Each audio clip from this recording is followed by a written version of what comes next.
Indiana in the Morning, presented by First Commonwealth Bank, WCCS 101.1 FM, AM 1160. If you'd like to watch the Indiana High segment, it is now on Facebook Live at our Facebook page. Principal Wade McElhenney is here with a large group of folks. Good morning. Good morning, Todd. You've got a lot of things to talk about, I can We tell. do. Yeah. We do. All right. We'll get started right away. Mm-hmm. What you got? Up first, we have Mr. Michael Farina, who's a secondary English teacher at the senior high school. Mm-hmm. He's serving as a long-term substitute with us this year, and he is here to share information about an innovative program that he is doing with his students in IUP. All right. Wonderful. Wonderful. Good morning. Good morning. It's good to have you here. Thank you. All right. So what's going on with this program? So earlier at the beginning of the year, beginning of 2018, I received an email from Professor Sell at IUP to come down, work with him, and on a program called Twine. It's a state-of-the-art way to build interactive fiction, choose your own adventure story. And it's state-of-the-art. It's a lot of fun for students. So when I got the email, I looked into it, played around. I knew right away the students would love it. And so we worked together to create a plan to teach students how to use it. And it's really cool because it's part creative writing. You have to create a character, make an interesting story that has a goal and challenges that the character faces. But it's also coding and how to build a game. And it's also engineering. You have to learn how to make things organized and structure it so it makes sense. What did you say it's called again? Twine? It's called Twine. Twine. Cool. And these are two students We have who are involved in it? two students here who will talk about their experience with the program. Good morning. Introduce yourselves. Good morning. Hi, I'm Skylar. I'm a senior at the high school. Mm-hmm. I'm Lauren. I'm also a senior. Okay. Do you have last names, or are you trying to protect your identity? Incognito. Okay. So this is Lauren Incognito. All right. So tell me about the program.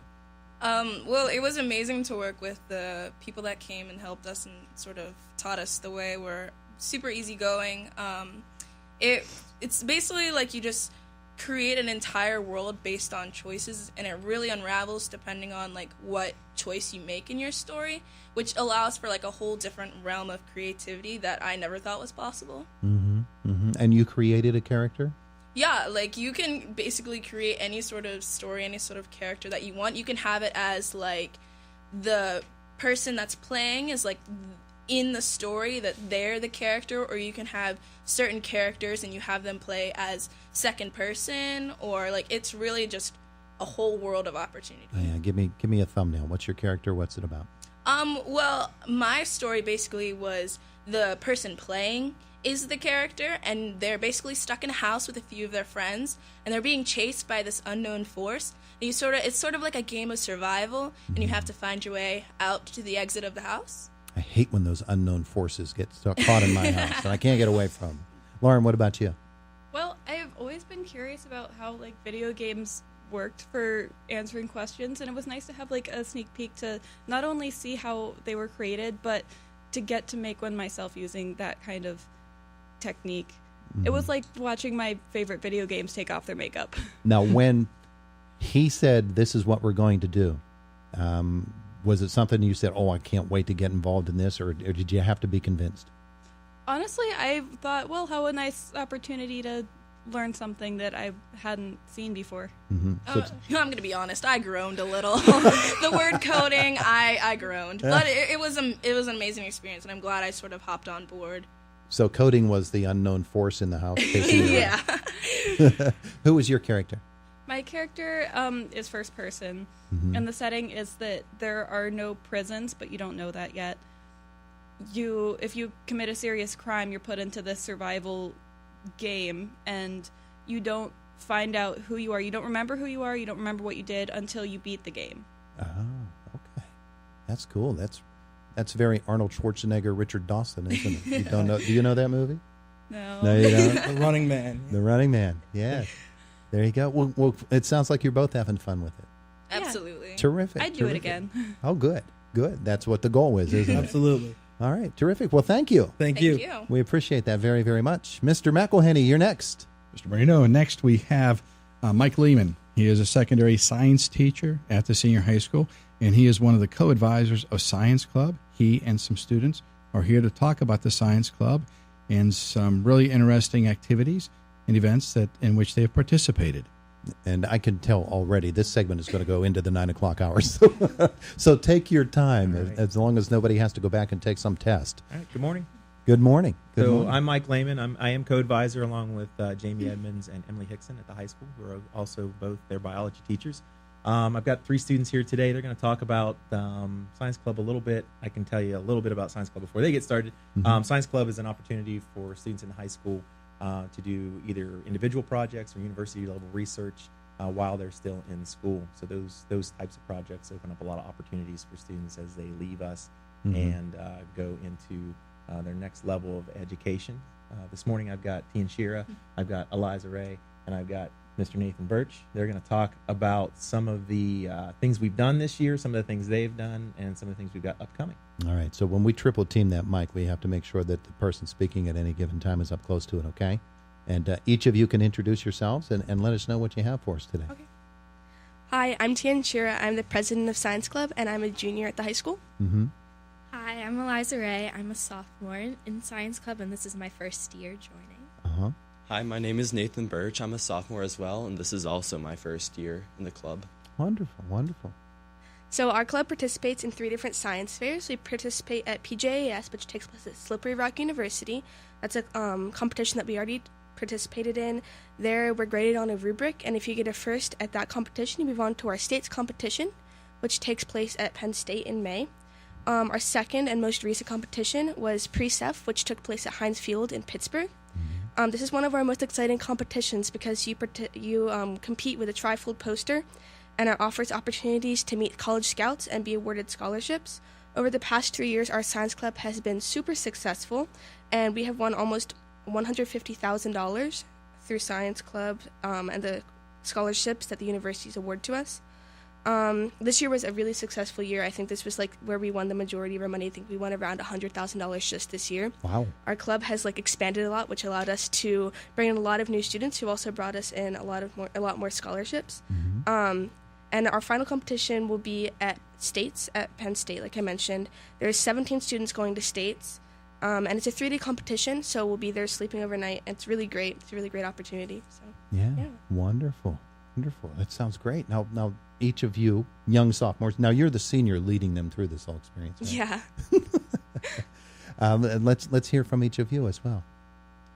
I'm Nathan Birch once again. I'm a sophomore, and this year we did something different. We did a group project because we normally go as individuals to Pre-Ceph, but this year I teamed up with Madeline Redhead-Kristen, who is a junior at IHS, and we collaborated with Dr. Daniel Wadzowski at IUP to create our project, and we competed at Pre-Ceph this year together. And what was your project? It was studying the effects of antihistamines with diets on body fat in mice. Wow.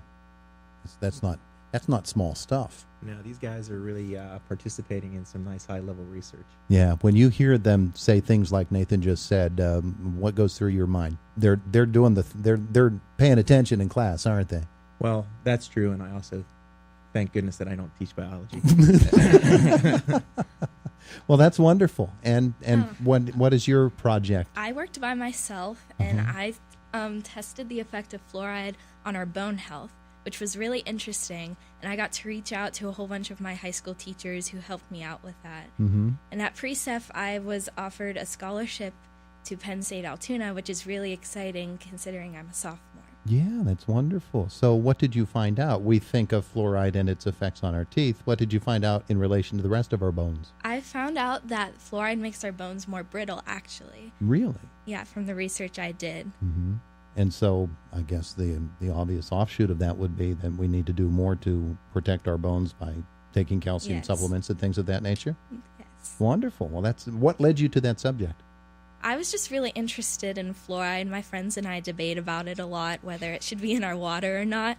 So I kind of wanted to look at it on other parts of our body. That's wonderful, wonderful. Now, we haven't asked you about your projects or that you've been involved in. So. Yeah, this year I did a project which tested the effect of sugar on activity levels of Madagascar hissing cockroaches. I came into the radio station earlier this year and spoke to you about it. I remember, yes. Yeah, so I put them on wheels and I tracked their activity levels before and after I changed their diets. And that ended up being a really successful a really successful project.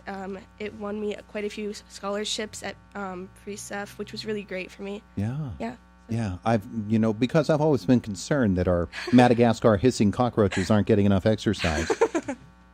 Have you found out that it's a positive thing for them? No, actually, it decreases their activity levels significantly by almost 90%. I hypothesized originally that it would increase them, it would make them faster. Because from a biological standpoint, sugar is like quick energy, but it actually really decreased their activity levels and gave them almost like a sugar crash. Oh, yeah. It's interesting. So they crash and just laid around on the couch watching TV. Yeah.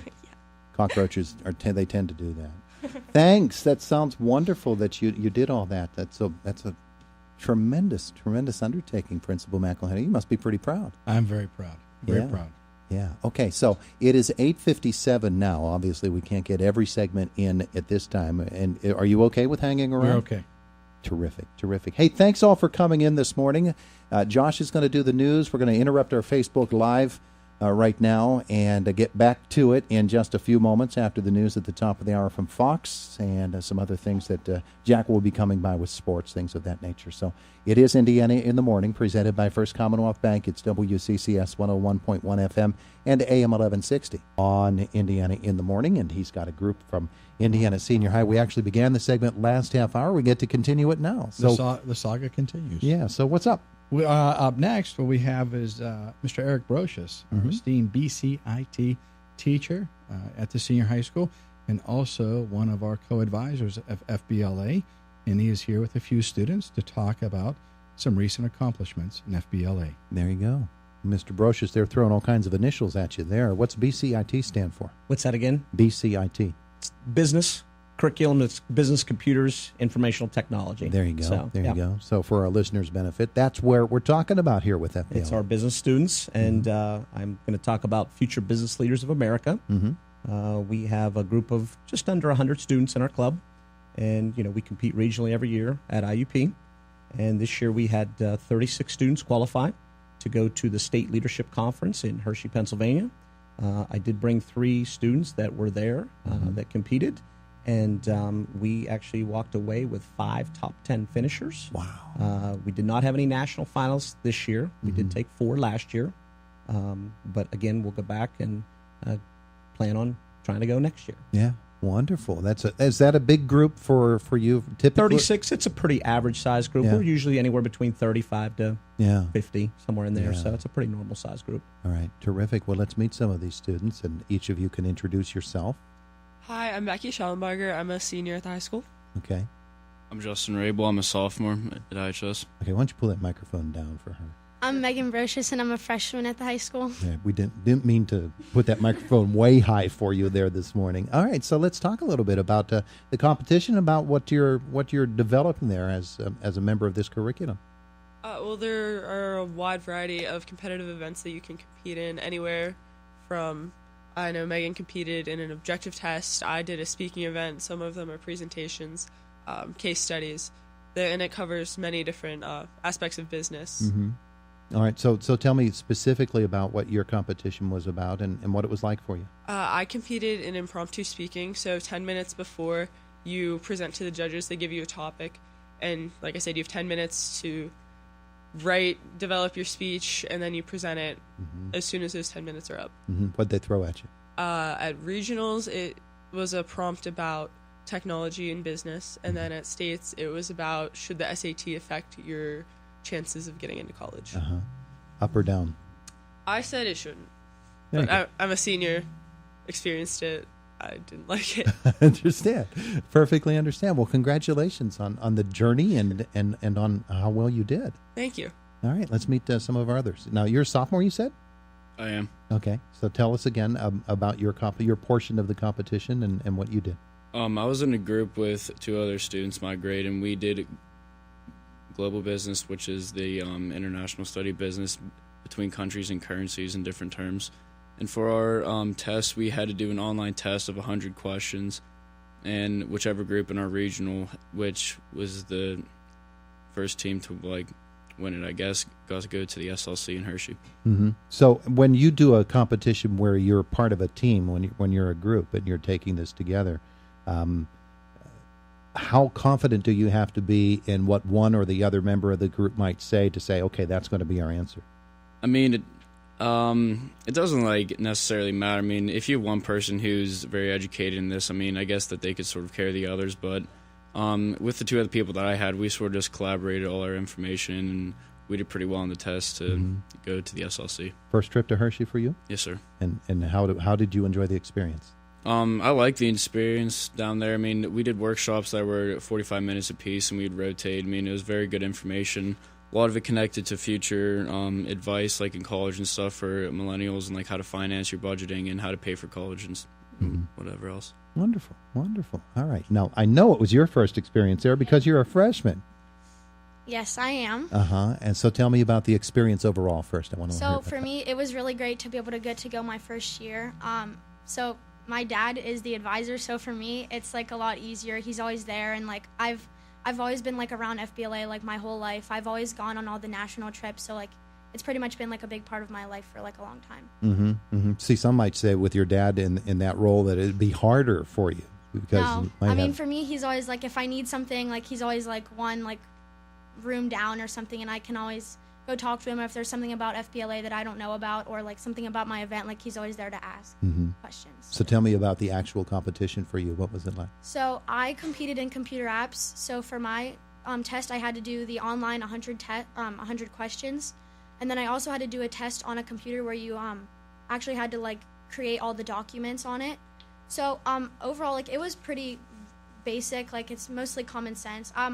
I thought I did pretty well on my first test. The second test at States was obviously harder, and I didn't place, but it was overall like a really good experience. Yeah, wonderful, wonderful. It must have made Dad proud too, huh? Very proud. Like I said, she grew up as an FBLA kid. She's traveled all over the country with me, and it's nice to see that come together as she's getting older. So, and I would guess as a teacher, this particular competition, you can actually see the students sort of gearing up for it as the year goes along. They really look forward to it. Correct, and that's one of the things we try to prepare the students, and we provide all the study materials, and it's really we put that on them. I mean, it's their choice on how much they want to study and how much they want to prepare, and whether or not they want to proceed. We have some students that put a lot of time, some don't put as much time, and it obviously shows as we progress on. And again, it's a good experience for younger students or older students because of the interaction. There's about 6,000 high school students in Hershey when we're there, so they meet a lot of different students, and